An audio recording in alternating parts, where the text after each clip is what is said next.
0, 1. Let's get started. Hello and welcome to Beyond Top 10 Tennis. My name is Dr. Ashley Berge and I'm your host. Welcome to our special edition of the French Open, where we've been reviewing essentially all week so far, the matches that have been, and just really sharing those real time, as best as we can, insights, and to really give you, I guess, those additional applications and or implications for what's really been unfolding, let's say, behind the scenes.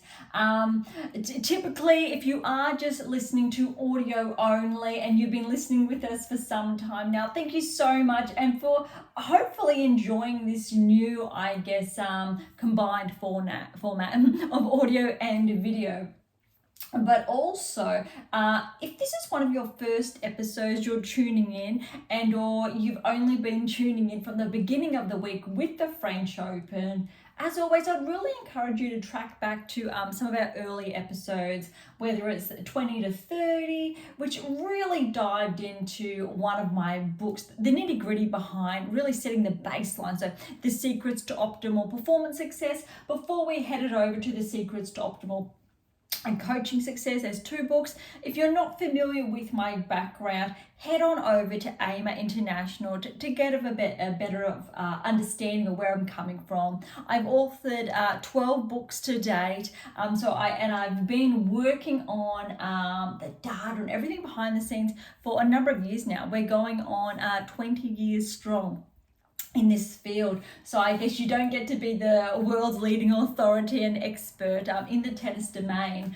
without those years behind you. But to, I think, position the conversation better, and from your backgrounds as well, I really do encourage each and every one of you to head on over to AM8 International to really see and better ascertain, I think, those moving pieces. All right, there's enough of that. Let's get into day 4. There's not that much to go over because of the rain delay. However, I did promise, and I did make that commitment at the beginning of the French Open, that I would be with you each and every step of the way.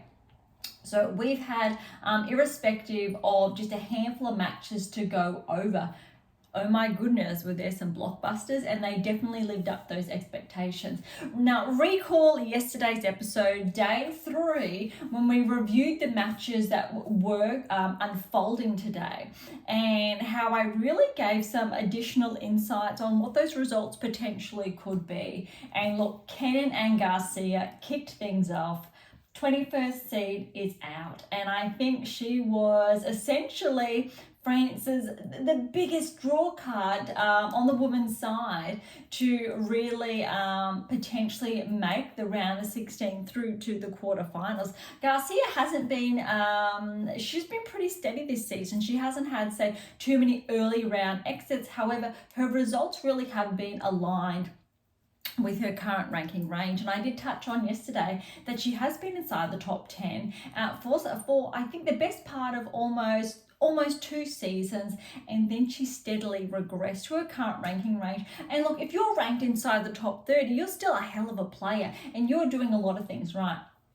What we know though about, and specifically because we haven't dived into it yet, so my latest release, how to develop a top 10 tennis ranking, it really shared and uncovered a lot of the data, but behind, I think, this one as well, that really is the 7 keys to optimize your life. So using tennis to develop behaviors that deliver optimal performances in play and in life. Essentially, it is the blueprint that you need to head towards a top 10 tennis ranking. I have acknowledged this previously, and I will acknowledge it again, that the title does not do it justice. So what I mean essentially is that those 2 texts are incredibly powerful. If you are ranked inside the top 50, top 30, and you're looking to track towards the top 10, they are must reads. And so I'll get back to now the specific implications that I'm sharing is that we know that if you're a top 20 player, the key differences you are not doing or integrating in your game to progress you towards that top 10 tennis ranking.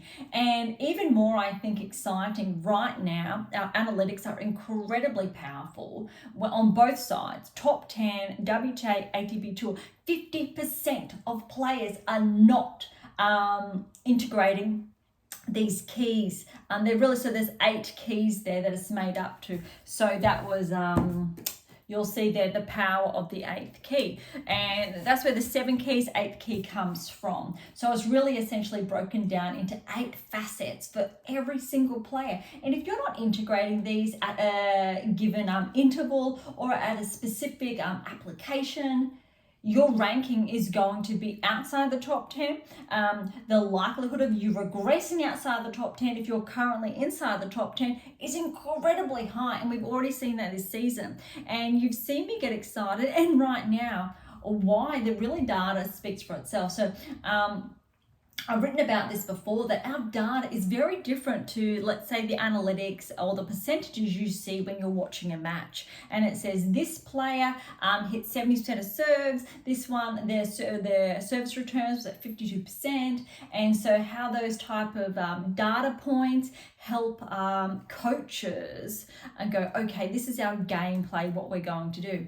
But I can tell you this, our data is very different. It says if your player is not performing and integrating these facets of play, so these key technical parameters, along with others, their result speaks for itself.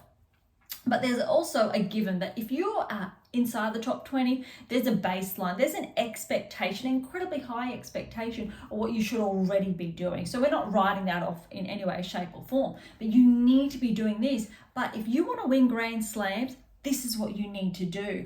If you want to maintain that top 10 tennis ranking, then this is what you need to do. And I touched on this yesterday. Kenin, she's won a Grand Slam before, and you can never write off a player who knows that, because sometimes they have those really good days and it comes together. And I tell you what, seeing Kenin play Garcia, she really did play, I'll say, like a top 20 player, so not correlated with her ranking. She's ranked around, I think it was 51 in the world, but we know that to get those ranking points up, you need that consistency. You need those consistent wins behind you. And even though this is an exceptional result, Kenin's now through to the 3rd round. Can she go further and do that consistently between the tournaments, between now and the end of the year, to crack back into the top 20? It will be very interesting. So far in the last couple of seasons, not just 1 or 2, the couple of seasons, Kenin struggled to do that. So that'll be interesting. Garcia, however, is more likely to bounce back with her ranking, but let's see. All right. Next up, and this again was potentially predicted with the predictive analytics, Jabeur and Osorio. So that second set going to Osorio 6-1 isn't surprising. However, we're going to get to another third setter shortly. But Jabeur and Osorio, I would have expected, given Osorio's level of play and Jabeur's top 10 ranking, her finalist results, let's say over the last couple of seasons, so she's been very high. This season though, and you've heard me talk about this over and over again, Jabeur's level's not there. Potentially she's going to deliver at the French, but I'd love to see a more cleaner performance, which brings me now to the standout, I think, stellar match, almost 3 hours long. This was sensational. Swiatek, Osaka. Please preempt this conversation by, and also yesterday's was, and even the ones we had, I think, for the best part of this year around Osaka and Swiatek respectively. First, let's recall how close Swiatek was to Sabalenka in, I want to say it was Madrid. And it really was those key points where Swiatek won. And Sabalenka did have match point, but Swiatek just maintained that calm, and it was absolutely stellar. The same thing happened here against Osaka. Osaka's level of play, and I've said this over and over again, she's starting to perform even more like a top 10 player. The only differential here essentially why Osaka is not inside the top 10 is it's common knowledge. It's stringing together those back-to-back wins to accumulate enough points to push her ranking higher. Obviously, having lost now in the second round, it won't help her ranking too much, which means she is a dark horse for the rest of the season until that ranking, I think, more firmly solidifies. She had match point against Swiatek. Swiatek wasn't playing bad. That said, Osaka stepped her game up in the second set, and I dare I say Swiatek got a little bit rattled. And I think she essentially insinuated that during, let's say, her conversation or post-match interview.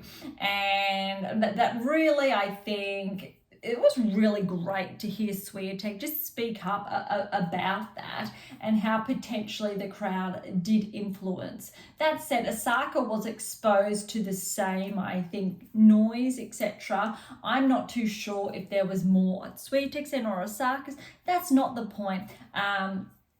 But what I am getting at is that there was a blip in that radar of when we're looking at mental clarity and focus. Understandable. And Osaka took full advantage of that, and that's what you would expect with someone with 4 Grand Slams. Essentially, they are neck and neck in respect to Grand Slams. It's just that Osaka had her success a couple of years ago. I think, ironically, around the same age. I'm sure there's a little bit of a discrepancy there. And then 7-5 again in the third set. Osaka was leading. I think she was up 5, was it? 5-1, 2-3, and Swiatek clawed her way back. It was a phenomenal performance. I guess arguably people may say that Osaka lost that nerve, but you really need to remember Swiatek is #1 in the world for a reason. The best players in the world can come so close. We both know, recall where Federer had match point against Djokovic. I believe it was at Wimbledon. Djokovic went on to win. Incredibly heartbreaking. So it happens to the best of the best, but it's really about, I think, those key points and the player that can just maintain that calm. And I think that's what Swiatek was able to do. She just lifted above when she really needed to. And that's not to say in any way, shape or form that Osaka played poorly. I think this was the best match I've seen Osaka play. And I'll tell you what, she did admit after that she's been planning to peak essentially come September for the US Open. And if she's able to deliver this level of play, and it is a Swiatek and Osaka potentially in a final, you need to favour Osaka here, especially given the last match between Swiatek and Osaka. Swiatek won from recall relatively easily. I believe it was straight sets. And that said, this was a stellar standout for Osaka to really deliver and learn from that and bring it back, which you can only imagine. This level of play really puts Osaka, I would love to see her in the top 5 because that's the level she is at and what she can really bring with the other top 5. So that 50%, if we include her. Collins is in there now, top 10, and I did include her in 5 in early episodes this week. But the other players essentially inside the top 10 are not as threatening at the moment. Definitely room to improve, which is even more scarier in a really good way. All right, let's move on. Gauff Zidansek. Gauff is playing really cleanly, and this was predicted at the beginning of the French Open. But it did go for an hour and a half, which really does show you Zidansek held on for, I think, longer than potentially anticipated, but that's a really good performance. How Gauff has been playing, it's fair to say, semi-final result or further, if she's able to continuously deliver this level of play.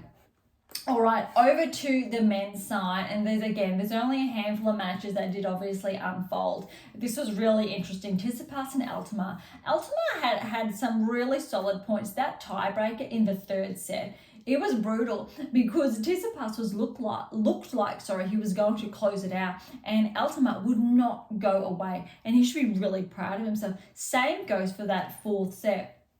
That said, Tsitsipas played relatively cleanly, quite a solid match for those first two.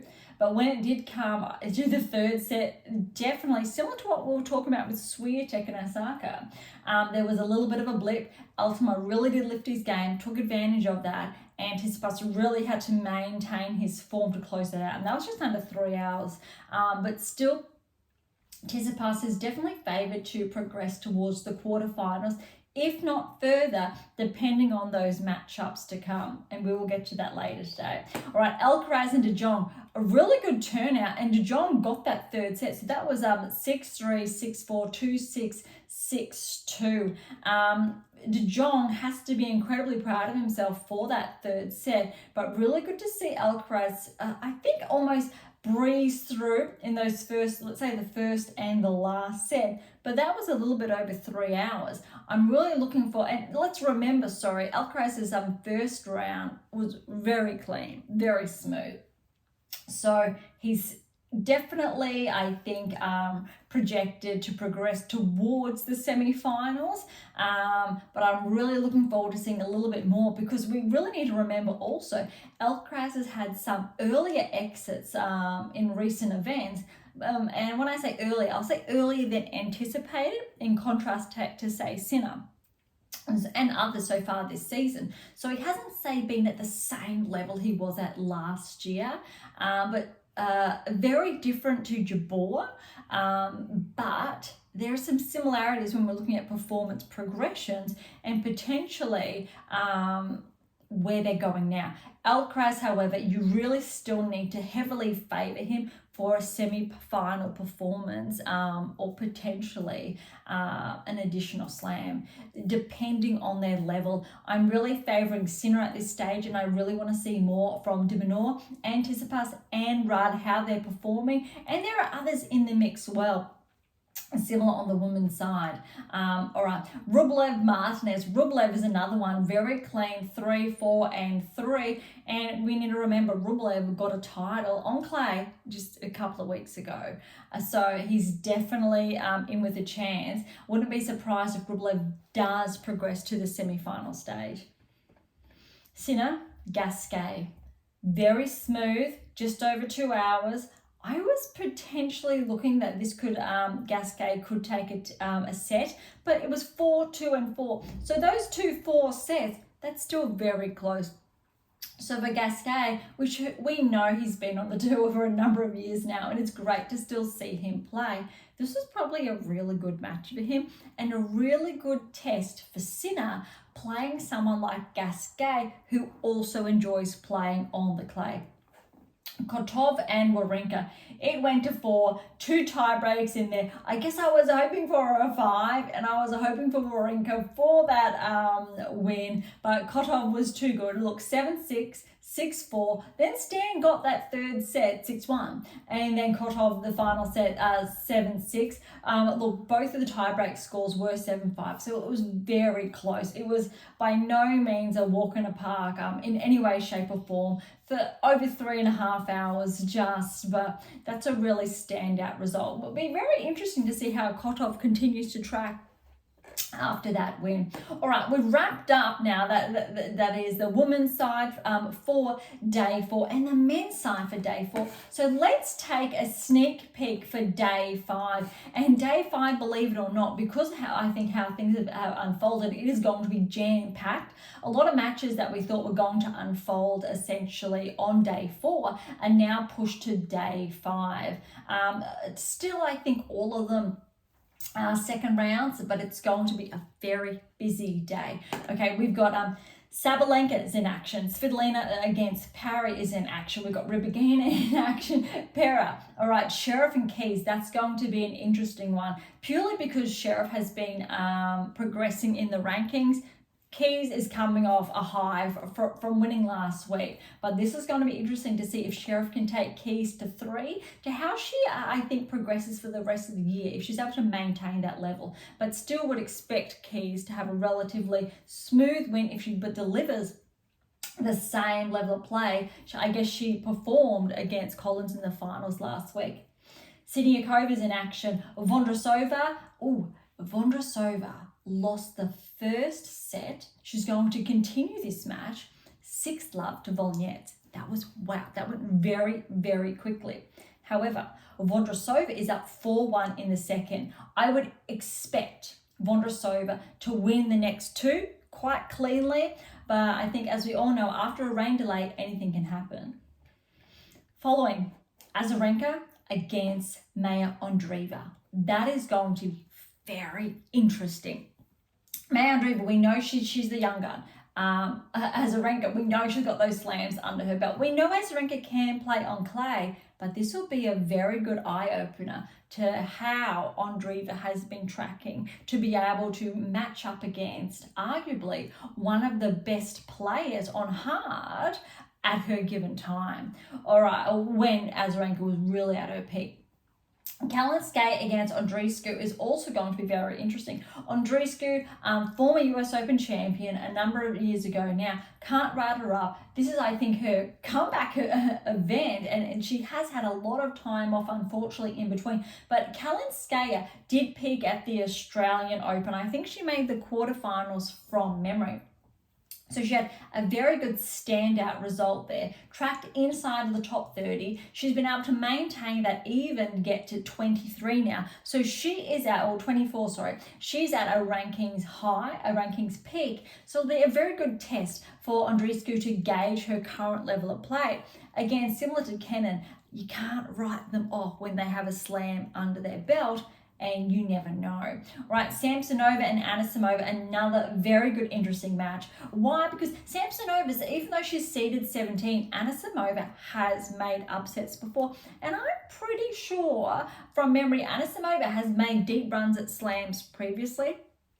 Hasn't been ranked as highly. However, Anisimova, she's dangerous. So this is going to be a very good test. Samsonova has had some very good wins recently, but I'm going to favour Anisimova there, only because of her previous results, especially when it comes to Grand Slams. Gauff in action, Irani and Navarro, that'll be interesting. Obviously, Navarro is going to be favoured. That said, Irani and Clay, I think, is it's just another level for her, potentially in 3. But Navarro, she really has been peaking.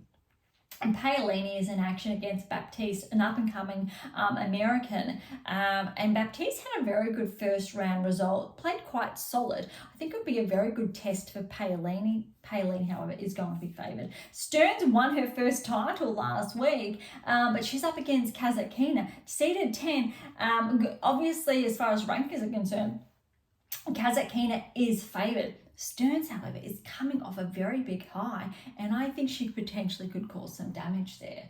Other note, we've got Zeng's in action, Tomova's in action, Martic against Pertins, Kokuretto's in action, Fernandez is up 5-3 against Wang, Badosa against Putintseva. It'll be really good. I'm going to see if Badosa can get through. It can maintain that level of play she performed against Balta. That was a very big win for her. And if she's able to progress to get through to the 3rd round, those ranking points are really going to help her. All right, other ones we've got, Yastremska's in action, Collins is in action as well, Pavlyuchenkova is in action. Everyone seems to be in action because of the rain delay. Bekichenko-Strzuk, we talked about that yesterday. Ostapenko against Torsen, and then we've got Noskova. So that's it for the women's side for day 5 that will be in action. Over to the men's, we've got Medvedev, Hurkacz and Nakashima. Nakashima is up 6-5. That match will continue. That looks like that could be very close in respect to how the scoreline's going at the moment. But that's going to be actually quite interesting to see how Hurkacz can deliver, because Hurkacz has also been one of, let's say, the favoured players on clay this season. But look, as far as the top 10 are concerned, there's a number of them who have been performing really well, which isn't always the case. So really a strong field. Zverev against Goffin. Zverev's definitely going to be favoured, but Goffin came through, I think, that 5-set in the first round. You can't write Gauff enough. He's a former top 10 player. No, he doesn't have a slam to his name, but Goffin is always dangerous. Djokovic is in action. Monfils and Musetti is going to be interesting. Rad and Davidovich Fokina is a good one as well. Dimitrov's in action as well. Shelton and Nishikori will complete their match. 5-5 first set. That's really interesting. Part of me is really barracking for Nishikori because I love to see him progress, stay healthy, and get back to where his peak performance was, and back inside the top 10 would be incredibly exciting. Then you have the newcomer Shelton, who has absolutely resoundingly peaked over the last 12 months. He's the 15th seed, and he's definitely a dark horse there to potentially make the quarterfinals. He can deliver. His results haven't been as consistent this season, but he's still been showing up. And so this is going to be very interesting. Rune's in action, Echeverry's back in action, Analdi and Muller. Analdi's up 5-3, that's to be completed. Offner, Greek and Sport, and De Minaur, they're all in action. Other ones we've got is Surilundo, Bublik against Struff, or we've got Paul and Fognini. That's going to be an interesting one. Gore, Olisame and Squire. Shapovalov and Tiafoe's, we talked about that yesterday, so that one's going to be in action as well. Kokonaka's in action, Kakanakov's in action, McGagg's in action, Korda and Kwon. Korda's actually up 5-4 for that one to be continued. Same with Zhang and Sinegro. Zhang is leading 4-3, and then Fritz and Lakovic. So that's going to wrap up the action for the matches on day 5. All right, before we wrap up today's episode, I just want to take the chance, because it is a little bit shorter today, to have a sneak peek into the third round. Onto the women's side, we're looking at who's coming along, and when we're looking at potentially a 4th round berth, after Swiatek progressed against Osaka, she should have a relatively smoother time progressing towards, let's say, the 4th round, so the round of 16.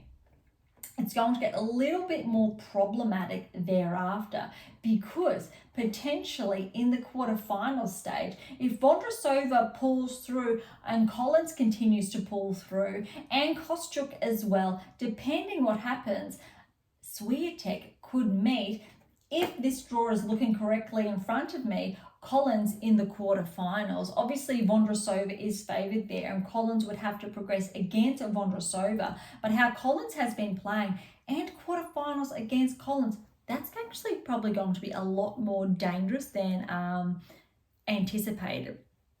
Collins is a very big dark horse at the moment, and you can't write her off because of her level of play. Let's see if she's able to continue, I think, that winning streak. But along with Swiatek, Collins is one of, I think, the top 3 most successful players on tour this season, which really says something. Other, I think, standout matches. So that is that, essentially, that half/quarter.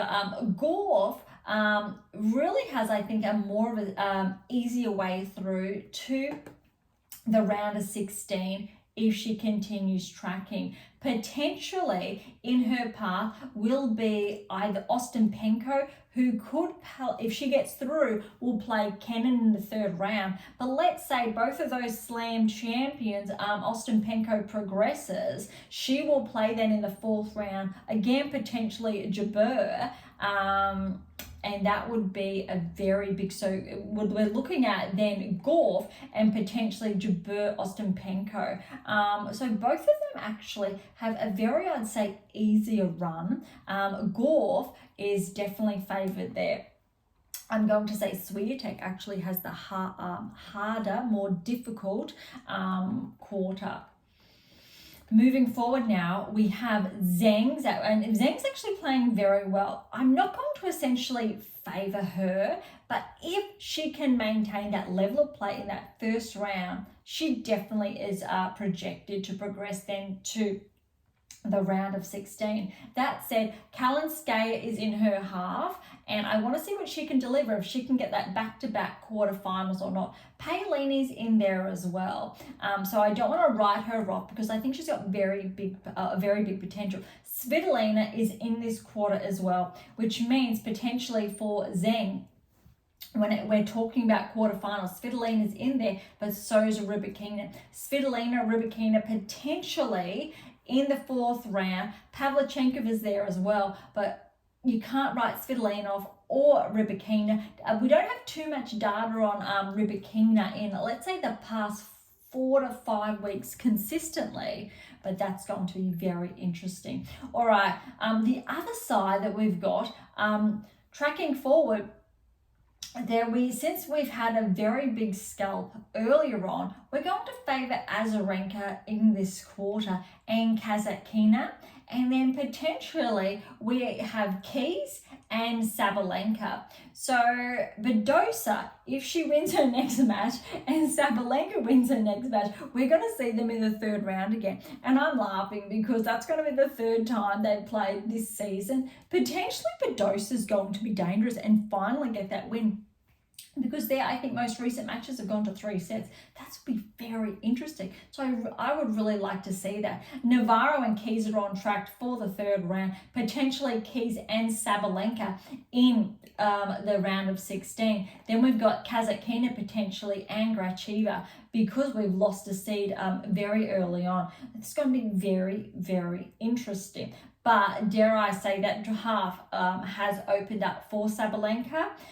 So that is arguably the more easier half at this stage. Okay, that wraps up, I think, enough of the draw for that side. And we'll try and look at the draw, I think, more closely over the next couple of days, because we won't have as many matches to report on, but we will be able to potentially look at some predictive analytics and integrate that a little bit more. So we'll open up the conversation to shed a little bit more additional light. All right, Djokovic obviously is favoured to track quite smoothly through to the round of 16. And even though Monfils, potentially if he gets through, Mazzetti could meet Djokovic, I'm still going to favour Djokovic either way. Fritz is in there, Paul's in there. So Djokovic is probably going to meet Paul in the round of 16. And then we're looking at the quarterfinals. Potentially we've got Rudd and Fritz meeting each other in the 4th round. And quarterfinals will be the winner of that. Have to favour Rudd. It depends on how Fritz is going to play. But if we're just going off seeds, that's probably what we're looking at. Next half, we've got Zverev's definitely favoured. We've got Rune in there as well. So potentially Zverev and Rune will meet in the round of 16 if Rune is able to maintain his level of play with his ranking. That said, Kakanakov and Rune are set to meet in the 3rd round. Kakanakov is probably favoured beyond Rune because of his previous results at the Grand Slam level. He does tend to peak. It's something to be noteworthy of. All right, on the other half we're looking at, we've got, the other quarter, de Minaur is in there, and so is Rublev. And I think that's really important to remember.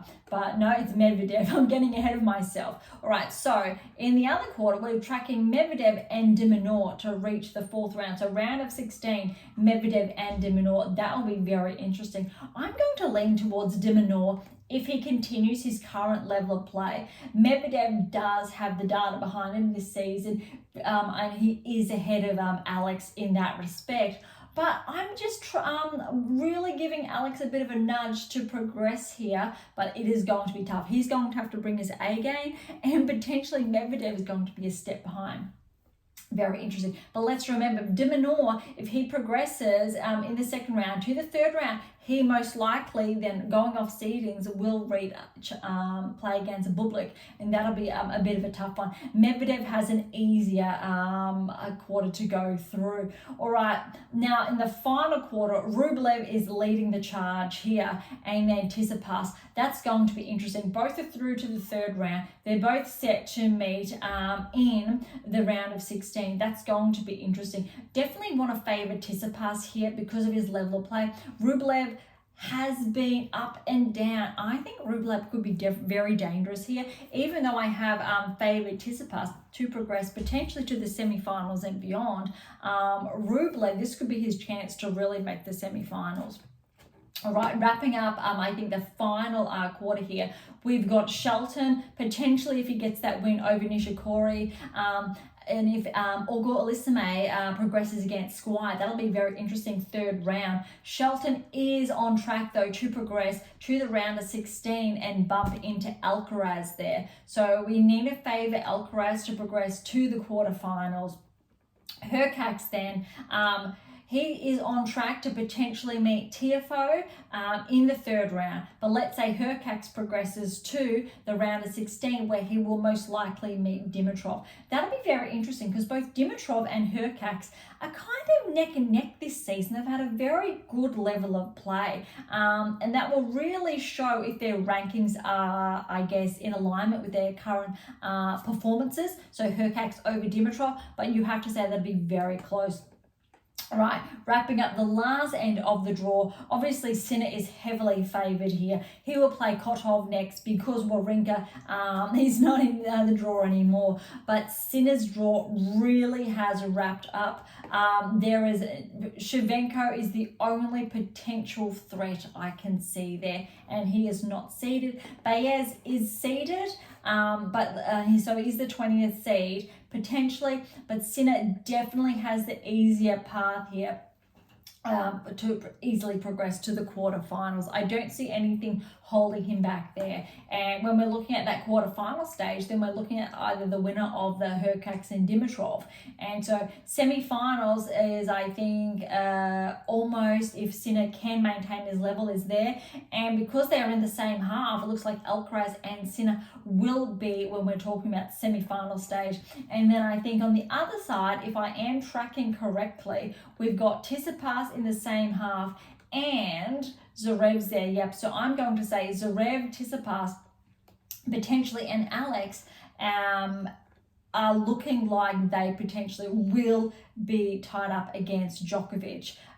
That's going to be really interesting. Rudd as well. Don't want to write Rudd off in any way, shape or form, but definitely I think the top half has a lot more, I think, players that could be quite dangerous, and especially the later end. All right, that really wraps up today.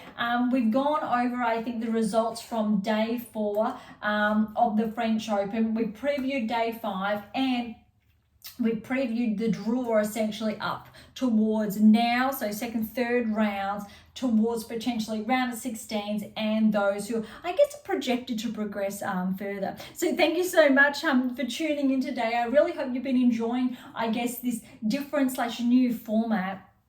And I have been keeping pace with those results. So these are special editions. So we will, I think, get back to those other, I think, the original editions after the French Open. But let's see how we go. So as always, if you've got feedback, you'd like different, I think, data points shared, please send them through, so I'm more than happy to address them. To grab your copy of my new release, How to Develop a Top 10 Tennis Ranking, head on over to AM8 International or Amazon, irrespective where you're based in the world. For any comments or questions, head on over to AM8 or Topicthread. That's the social platform set on data privacy. To interact with Beyond Top 10 Tennis, head on over to Twitter, Instagram, TikTok, Threads, YouTube, Spotify, wherever you choose, you'll find us. And to catch up on our blogs, we've got about 100 there, all free to access. Head on over to AM8 International, or you'll find also the majority of them on Medium, and you can interact with Beyond Top Tennis on Medium as well for a little bit of fun as well. For something different, my fictional release, head on over to Pink Octopus Books. So that's a little bit very different, a little bit left of field as well there. And of course, if you enjoyed today's episode, please like, subscribe, or share. It would be incredibly appreciated, and all of the above. For those who are interested, we do have scholarships available on AM8 Internationals, as well as options to work with me exclusively to nudge you closer towards that top 10 tennis ranking. So as always, don't be shy, come and say hi. Now, I say that each and every episode because it really is genuine, especially if you are top 30, top 20, and you really want to know what explicitly is missing in your game to progress towards top 10, or if you are top 10, and that differential between that ranking and Grand Slam success. If you are ranked inside the top 100, please get your hands on these 2 books, learn the 8 keys, and then by all means give me a call. But they really are absolutely integral before those conversations are to be had. Okay, on that note, thank you so much for listening. I am so incredibly grateful. I am your host, Dr. Ashley Morgan Berge, and this is Beyond Top 10 Tennis, and I'll see you next time.